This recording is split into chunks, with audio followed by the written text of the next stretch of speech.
Mi nombre es Angie Robinson y hoy les vamos a hablar acerca del metabolismo de los aminoácidos. Pero para dar entrada a este tema es necesario conocer qué es un aminoácido. Un aminoácido es un compuesto esencial común en todos los seres vivos, desde los microbios hasta los humanos.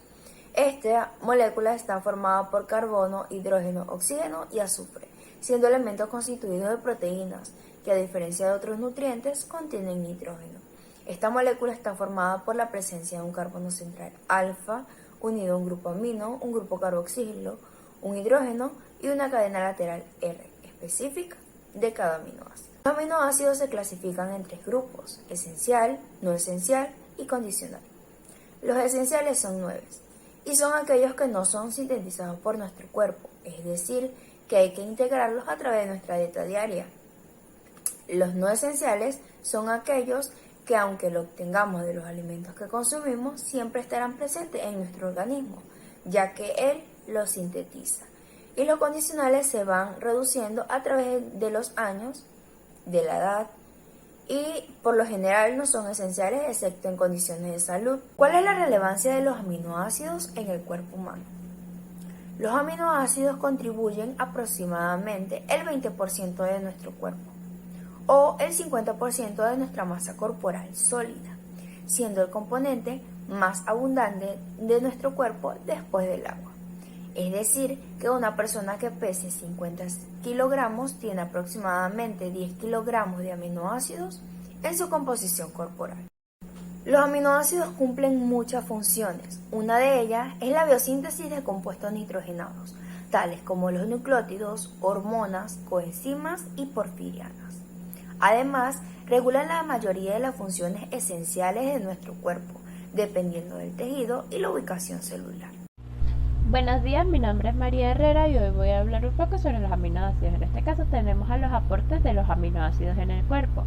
Tenemos que la absorción intestinal y la degradación de proteínas dan 70 a 100 gramos de aminoácidos al día. Por otro lado, el catabolismo de las proteínas hísticas da 140 gramos de aminoácidos al pol de estos compuestos en un individuo. También tenemos que el catabolismo de los aminoácidos, estos aminoácidos se degradan dando 70 gramos de aminoácidos al día, que esto sería un equivalente al 20% de las necesidades calóricas de un adulto. Por otro lado, tenemos la biosíntesis de los aminoácidos. Esto no es más que el anabolismo de los aminoácidos, que es un conjunto de procesos bioquímicos en los cuales se producen aminoácidos a partir de otros compuestos. En este caso vamos a hablar del papel fisiológico que tiene la biosíntesis de los aminoácidos en el organismo. Y podemos destacar 5. Primero, que contrarresta la acumulación de proteínas anormales. Segundo, evita el envejecimiento celular. Controla la calidad y cantidad de proteínas de importancia biológica y, como mencioné anteriormente, da un aporte energético. Se tiene que también tener en cuenta que el ayuno prolongado ayuda o estimula la degradación de los aminoácidos. También tenemos el nitrógeno. En este caso, las moléculas nitrogenadas. Tenemos que saber primero que el nitrógeno es un elemento químico que se encuentra mayormente en la atmósfera y es adquirido directamente por algunas bacterias. En el caso del ser humano no. En el caso del ser humano lo adquirimos a partir de las proteínas. En este caso, cuando el nitrógeno entra con las proteínas, se empieza un balance de nitrógeno. En este caso, cuando la síntesis de nitrógeno es igual a la degradación de proteínas, estamos hablando de un balance, de un equilibrio. Cuando la síntesis es mayor a la degradación, estamos en presencia de un balance nitrogenado positivo, ya que pues la síntesis de nitrógeno es mayor a las proteínas. Esto pasa o está presente en personas que están recuperándose de una enfermedad, mujeres embarazadas o niños pequeños. Y por último tenemos que cuando la síntesis es menor a la degradación, estamos en presencia de un balance nitrogenado negativo. Y esto mayormente es porque hay una deficiencia de aminoácidos esenciales o la persona está en ayuno. Siguiendo con el tema del nitrógeno, tenemos que tener en cuenta que no existen moléculas de nitrógeno, o sea, no existen moléculas que almacenan el nitrógeno en el cuerpo. Constantemente los organismos deben abastecerse o reponer el suministro de nitrógeno utilizable, ya que al no haber una molécula de almacenamiento, tienen que estar constantemente reponiéndola a partir de las proteínas que el ser humano ingiera. La creación de los aminoácidos es donde los aminoácidos procedentes de la degradación de las proteínas de las dietas o las intracelulares pierden un grupo amino, donde éstas quedan con una cadena carbonada restante y esta pasa a convertirse en metabolitos, donde éstas se integran a la degradación de carbohidratos. La transaminación de esta cadena carbonada ya nombrada se convierte en degradación a través del ciclo de Krebs. Esto sucede con ciertos aminoácidos conocidos como la alanina, ácido aspartico, glutamina, ácido glutámico y alanina. La glutamina y el glutámico. La glutamina desamina para producir ácido glutámico, donde a través de una desaminación oxidativa esto se convierte en acetoglutarato, donde en consecuencia ambos aminoácidos se convierten en acetoglutarato metabolito integrable en el catabolismo. La alanina y la serina. La alanina a través de la transaminación pasa a convertirse a piruvato, mediante que la serina se convierte en piruvato por la enzima conocida como serina deshidratasa. La degradación de los aminoácidos aromáticos es aquella donde ocurre con una primera reacción conocida con la fenilalanina, la cual esta coincide con la biosíntesis de la tirosina, la cual es catalizada por la fenilalanina hidroxilasa, que trabaja con una coenzima conocida como BH4, que es un cofactor de la hidroxilasa. La glutamina se conoce como un aminoácido bastante abundante, dado que se encuentra en la médula espinal, en el líquido cefalorraquídeo, se puede encontrar también en un tejido sanguíneo, y también se puede decir que esto es muy versátil y a través de esto se puede conocer su importancia como nutriente. Este está formado a través de una reacción química en el glutamato, donde este se une a un grupo amino conocido como NH4, la cual esto sucede por energía de ATP. Su estructura química está basada por ser o se conoce como un aminoácido polar sin carga, la cual tiene un grupo amino libre, tiene un grupo carboxilo, tiene una cadena L, un grupo de hidrógeno, pero en su cadena L tiene otro grupo amino, la cual se puede decir o se conoce que tiene 2 átomos de nitrógeno. Mi nombre es Alismar Valero y voy a hablar acerca del metabolismo de la glutamina. La glutamina actúa en numerosas vías metabólicas en distintos sistemas y órganos. Actúa en el metabolismo intermediario celular, también actúa en el ciclo de Krebs como donante de grupos hidrocarbonados.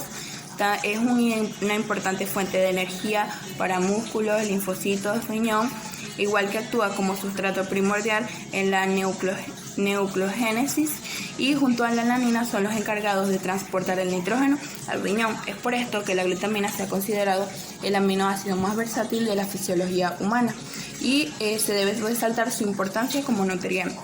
La síntesis y degradación de la glutamina se debe a dos enzimas primordiales, las cuales son la glutaminasa y la sintetasa de glutamina. Muchos órganos son consumidores netos de glutamina, mientras otros son productores netos de esta, como lo son el músculo esquelético o las neuronas. ¿Dónde encontramos la glutamina? Se puede encontrar en alimentos de origen proteico como de origen vegetal, en lácteos y frutos secos. Mientras tanto, en nuestro cuerpo humano, la glutamina se encuentra en grandes cantidades en nuestros músculos. La glutamina es un componente esencial en el intestino, ya que se encarga de regenerar y cicatrizar el revestimiento de la mucosa del intestino delgado. No obstante, las personas que poseen bajos niveles de glutamina pueden llegar a tener problemas digestivos. Los libres son átomos inestables que se encargan de dañar a la célula, y ellos intentan pegarse a otras moléculas y así empieza un proceso en cadena llamado estrés oxidativo. Los radicales libres pueden causar distintas enfermedades, alteraciones en el ADN, el envejecimiento, enfermedades cardiovasculares, cáncer y diabetes. ¿De qué manera hacen esto? Puesto que ellos causan la oxidación y peroxidación de los lípidos, la alteración del ADN, se encargan de romper las membranas celulares, inactivar enzimas, entre otros puntos.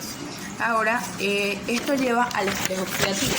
El estrés oxidativo ocurre cuando hay un desequilibrio entre el aumento de radicales libres y la disminución de antioxidantes.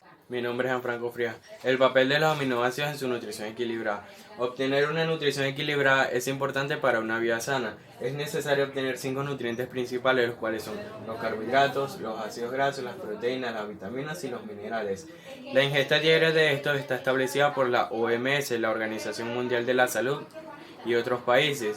Si se rompe este equilibrio y se consume un nutriente en exceso, este puede aumentar el riesgo de obesidad o de otras enfermedades relacionadas con el estilo de vida. Nuestro organismo funciona con la energía que le proporcionan los nutrientes a través de la combustión metabólica de los elementos ya mencionados, siendo buenos sustratos para la obtención de energía que precisa nuestro organismo para mantenerse vivo. Un cuerpo sano con una dieta promedio usa los carbohidratos como ácido primario y las proteínas y aminoácidos como último recurso cuando los ácidos primarios se agotan debido a un ejercicio riguroso. El ciclo de Kyle es un ciclo metabólico entre un monosacárido y un aminoácido.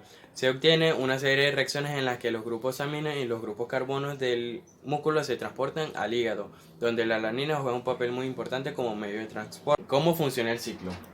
El ciclo comienza en el músculo, donde la glucosa pasa a la vía metabólica de la glucólisis, dejándonos como producto 2 moléculas de piruvato. El piruvato reacciona conjuntamente con glutamato, dejándonos acetoglutarato y alanina, por medio de la alanina aminotransferasa. La alanina, como dije, funciona como medio de transporte. La pasa a la circulación y de la circulación es captada por el tejido del hígado. La alanina reacciona conjuntamente con acetoglutarato por la misma enzima alanina aminotransferasa, dejándonos como producto glutamato y una molécula de piruvato. Esta molécula de piruvato pasa a la vía metabólica de la gluconogénesis y se convierte en glucosa. La glucosa ya puede pasar de nuevo a la circulación y ser captada por el tejido muscular. Buenos días, mi nombre es Emily García y les voy a hablar sobre el ciclo de Cori. El ciclo de Cori es un ciclo metabólico que consiste en la circulación cíclica de la glucosa y el lactato entre el músculo y el hígado. Ok, para hacerlo resumidamente porque es un video, vamos a tener claro que el ciclo de Cori comienza en el final de la glucólisis que da como resultado 2-piruvato.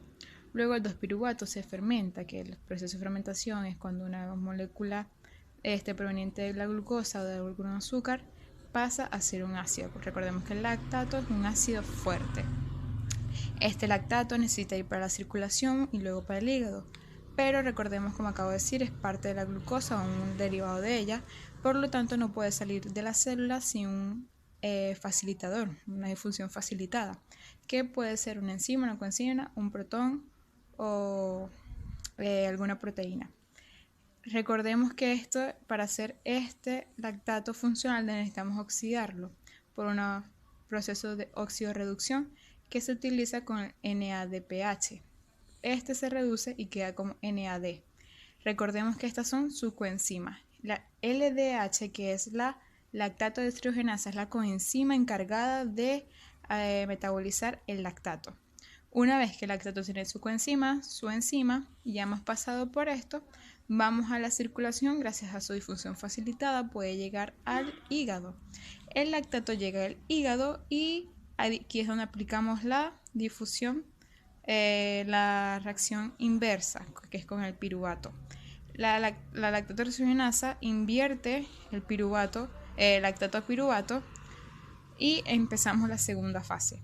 El piruvato, por medio de un proceso metabólico, mejor dicho anabólico, y gracias a que el anabolismo se basa en pasar moléculas simples a moléculas complejas, que es lo que es la glucogénesis, pasamos a glucosa, se sintetiza y pasamos a glucosa. La glucogénesis te pide 6 ATP, ¿verdad? Una vez que los entregas, bueno, tú tienes tu glucosa.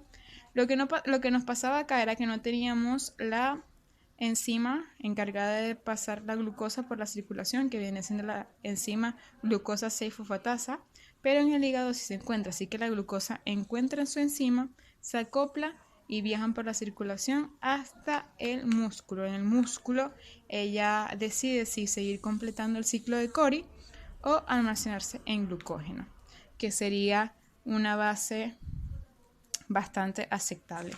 Este ciclo evita la acidosis láctica, genera más reserva